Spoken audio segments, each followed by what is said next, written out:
राम जी जब नित्य साकेत प्रयाण करने लगे तो हनुमान जी से कहा कि तुम भी चलो।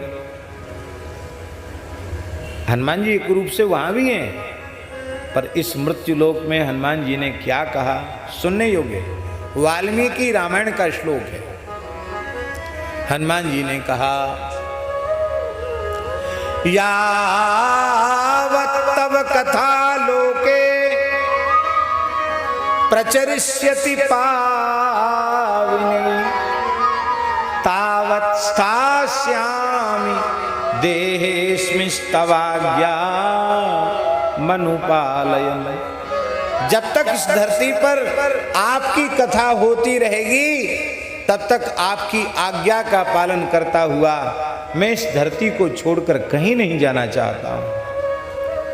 राम जी ने हृदय से लगाया, बोले हमें बड़ी चिंता थी, हमारे भक्तों का सहारा कौन बनेगा, तो आपने हमारी चिंता को दूर कर दिया।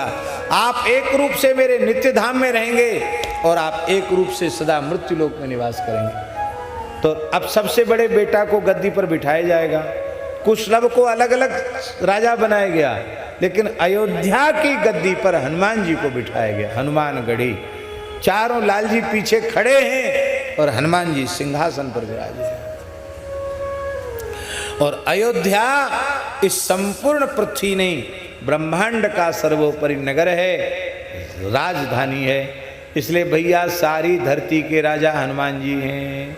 चारों जुग परताप तुम्हारा है प्रसिद्ध जगत उजियारा, है प्रसिद्ध जगत उजियारा, है प्रसिद्ध जगत उजियारा।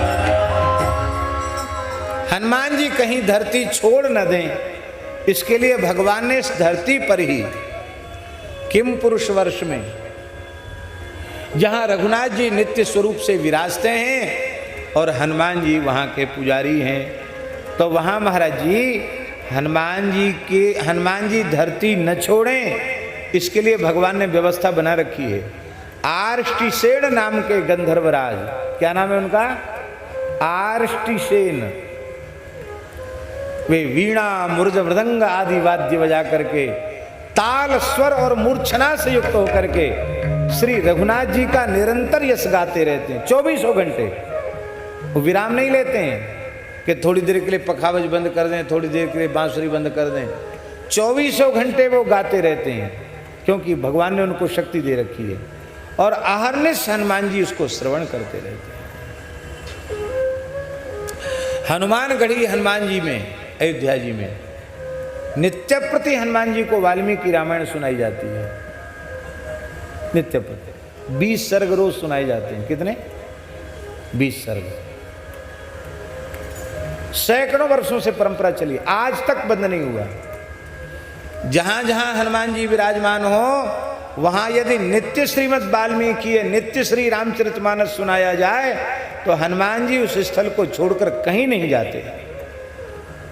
जहां जहां पूज्य श्री त्रिवेणी वाले महाराज जी ने बताया, ये सभा में बताने योग्य बात नहीं है, फिर भी बता देते हैं। हम तो सबको झरा भंडारा करते हैं, सबको फायदा होना चाहिए, कोई बात छिपा के नहीं रखते हैं। वेद लक्षणा भारती देसी गाय के घी का दीपक जहां अखंड जले,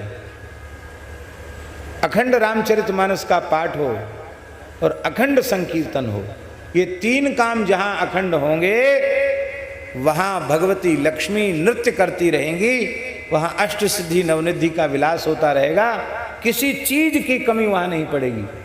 उन्होंने हमको बताया महाराज जी ने एकांत में, बोले और कोई सिद्धि त्रिवेणी में नहीं है, यही सिद्धि है। और ये मैं अपने जीवन की अनुभूति आपको दे रहा हूं। ये 3 काम जहां शुरू कर दो जंगल में बैठ करके, वहां मंगल हो जाएगा। अखंड दीप में भी सावधानी नहीं रखते हैं। प्राय जिसको हम देते हैं अखंड दीपक का काम, वो कई बार तो बुझ ही जाता दीपक। इसमें बहुत पवित्रता चाहिए और बड़ी सावधानी चाहिए। कीर्तन पाठ, बोलो भक्तवत्सल भगवान की। आज हमारे यहाँ एक मूर्ति कह रहा, नाम हम नहीं लेंगे, अरे बोले ठाकुर जी के तो बड़ी मौज है। हमने कहा कैसे? बोले मौज इस बात से कि हमको तो आप कहते हो कि पहले स्नान करो, संध्या करो, जप करो, तब कुछ खाओ, बिना खाए बिना किए कर लिया तो फिर जनेऊ बदलो।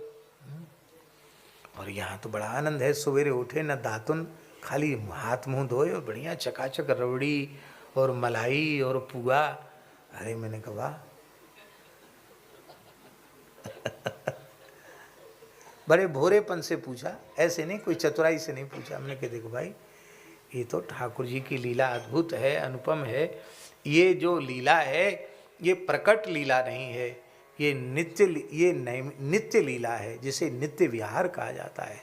इस नित्य विहार में न लौकिक विधि का प्रवेश है, न लौकिक निषेध का प्रवेश है, क्योंकि यह नित्य विहार ही अलौकिक है। अलौकिक होने से अब वही भगवान जब लोकवत लीला करते हैं तो भगवान संपूर्ण सदाचार को अपनी चर्या के माध्यम से प्रकट करते हैं। वही ठाकुर जी हैं गुरु जी। और वही ठाकुर जी द्वारिका में नारद जी उनको देखने जाते हैं तो सब भवनों में एकदम वैदिक धर्म में तत्पर दिखाई पड़ते हैं। और खुद कहते हैं ठाकुर जी, ब्रह्मन धर्मस्य वक्ता हम करता तदनुमोदिता तत्शिक्षयन लोक मिमो मास्थितः पुत्र माखिद। बेटा नारद तुम अपने मन में खेद मत करो। भाई माइक तो ठीक करो शर्मा जी, तुम अपने मन में खेद मत करो। मैं धर्म का वक्ता हूं और केवल धर्म का वक्ता नहीं हूं, तदनुरूप आचरण करता, अवतार लेकर धर्म का आचरण करता हूं। उस धर्माचरण की शिक्षा अपने चरित्र के माध्यम से देने के लिए ही इमम लोकम आस्थिता, इस लोक में मेरा अवतरण हुआ है। इसलिए पुत्र माखिद, हे वत्स तुम खेद मत करो।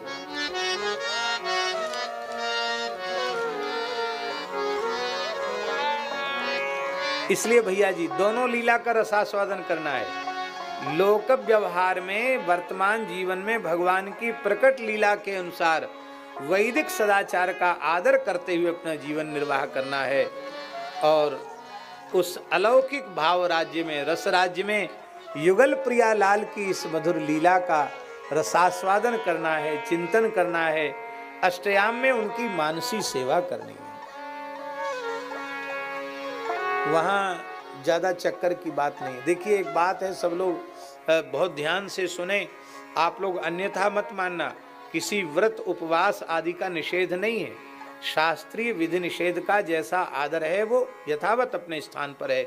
पर एक ऊंची बात बता रहे हैं, हमारे महाराज जी विराजमान हैं। श्री अयोध्या जी में बामन जी का स्थान है। बामन जी का स्थान रस परंपरा का स्थान है। तो उनके जो मूल आचार्य चरण थे श्री बामन जी महाराज, बड़े उच्च कोटि के रसिक थे। श्री किशोरी जी की सहचरी के भाव में ही वे निरंतर प्रतिष्ठित रहते थे, अहर्निश। और नित्य प्रति श्री कनक भवन का, हनुमानगढ़ी का दर्शन करना और नित्य प्रति श्री कनक भवन में जाकर दर्शन करना। बामन जी महाराज निरंतर अष्टयाम सेवा करते थे। आज भी उनके ठाकुर जी हैं जिनकी वे अपने करकमल से निरंतर अष्टयाम करते थे, उसी भाव में रहते थे। तो उन्होंने एक दिन देखा कि श्री किशोरी जी थोड़ी सी उदास है। तो उन्होंने पूछा, बातचीत करते थे ठाकुर जी उनसे, उन्होंने पूछा कि जय जय स्वामिनी जी, आज आप उदास क्यों हैं? तो श्री किशोरी जो, अरे सखी कहा बताऊं, ये 15 दिना में एक बार एकादशी आ जाए ना, और एकादशी होते, उस पुराना जमाना था, गरीबी तो थी ही, तो बस नेक सा फलाहार भोग रख दिया जाता था। तो बोले हम तो मिथिला का हमारा शरीर है, महाप्रसाद और 10-5 प्रकार की भुजिया, उसके बिना बढ़िया से आनंद आता नहीं, तृप्ति होती नहीं है।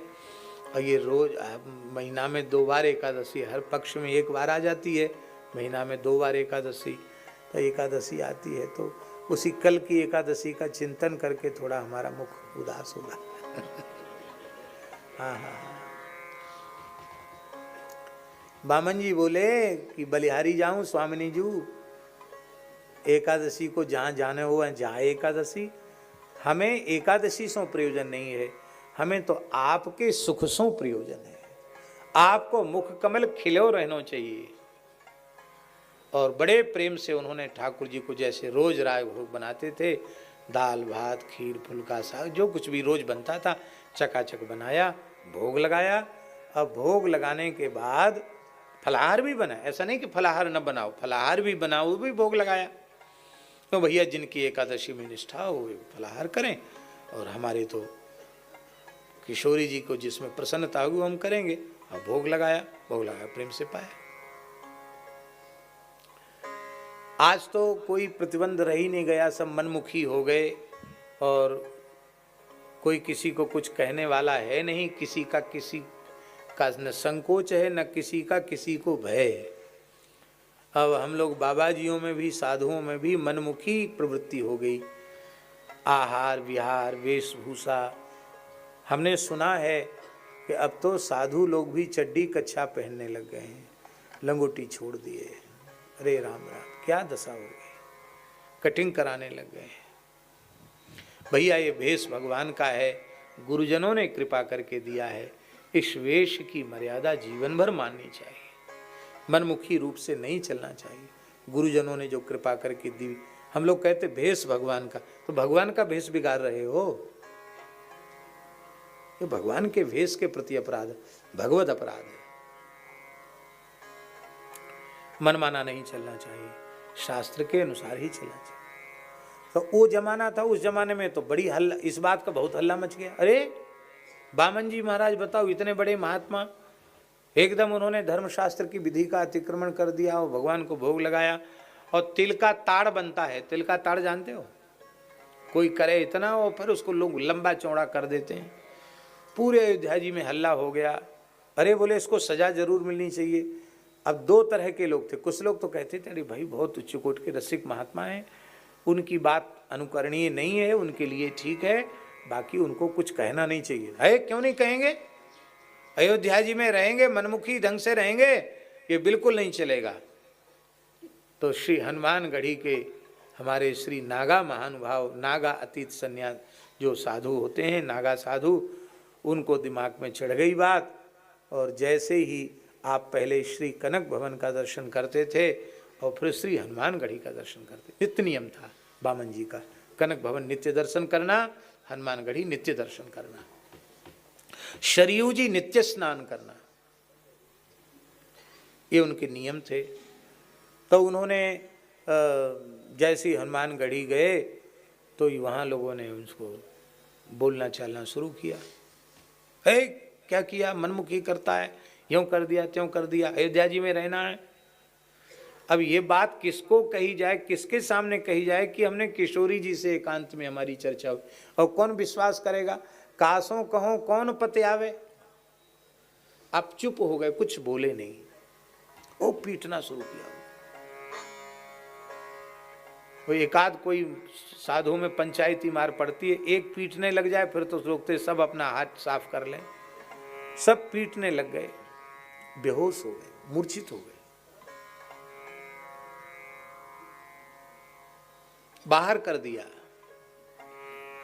आप वहां से आए, मन में तनिक भी आपको दुख नहीं हुआ, बोले चलो ठीक है, हमारी किशोरी जी प्रसन्न हैं, हमें तो इतने से प्रयोजन, हमने एकादशी नहीं करी तो हमको मार पिटाई का प्रसाद भी मिल गया, अच्छा हुआ, ठीक है, कोई बात नहीं।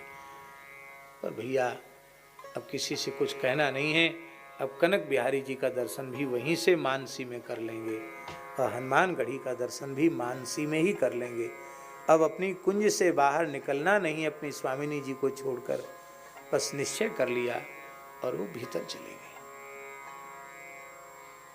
प्रातः काल, सत्य घटना है महाराज जी अयोध्या जी की।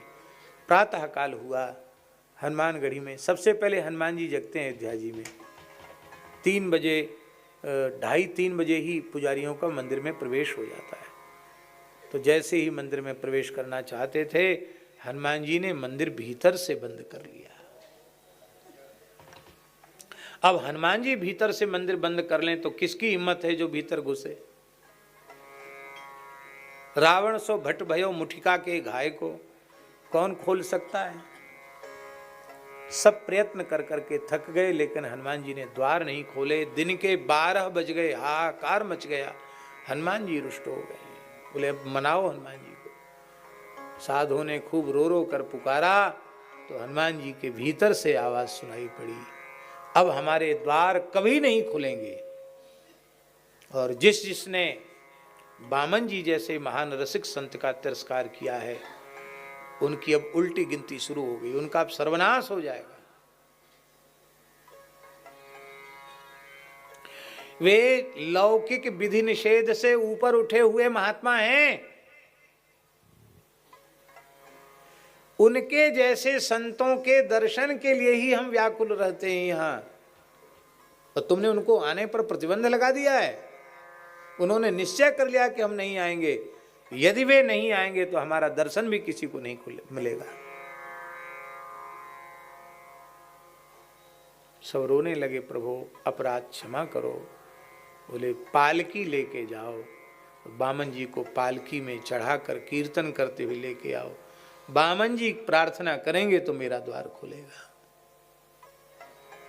लोग गए, मरे महाराज हम आपको जानते नहीं थे, क्षमा करो अपराध।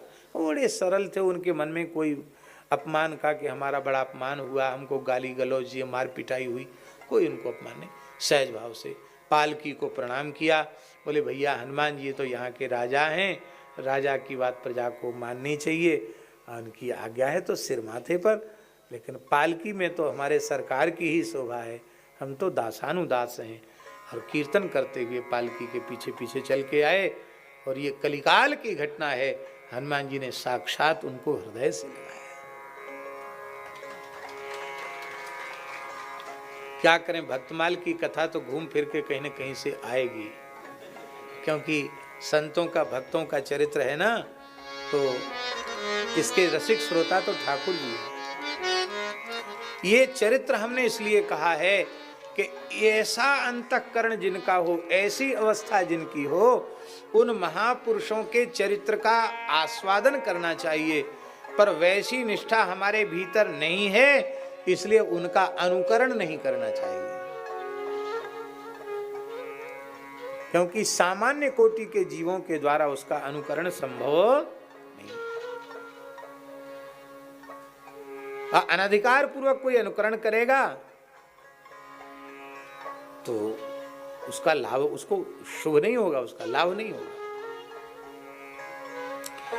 इसलिए वो जो भले भोले भाव से पूछी गई बात कि ठाकुर जी का तो बड़ी मौज है, सवेरे नहाए धोए कुछ नहीं, सीधे मालपुआ और मलाई और रबड़ी पाने लग गए। भैया उनको पाते हुए दर्शन करो, यही सुख है। अपने तो मंगला का भी दर्शन करना है नित्य नियम करके, तिलक स्वरूप पधरा के। तिलक स्वरूप पधरा के नित्य नियम कर लिया, संध्योपासन हो गए, प्रेम से पाओ ठाकुर जी का धर्म, तो मना थोड़ी है। लेकिन भैया ठाकुर जी की नकल मत करो, ठाकुर जी तो ठाकुर जी हैं, उनकी लीला का रसास्वादन करो। ये बात कहनी आवश्यक थी। इसलिए भैया दर्शन तो सब कर रहे हैं, यहाँ से लीला देख के जाके ऐसा नहीं करना कि ठाकुर जी मंगला में उठते ही खाने लग जाते हैं तो हम भी यहाँ से जाते ही ऐसा करेंगे। आप लोग ऐसा मत करना। हाँ, अपने घर के ठाकुर जी को भोग धराना, प्रेम से सेवा करना।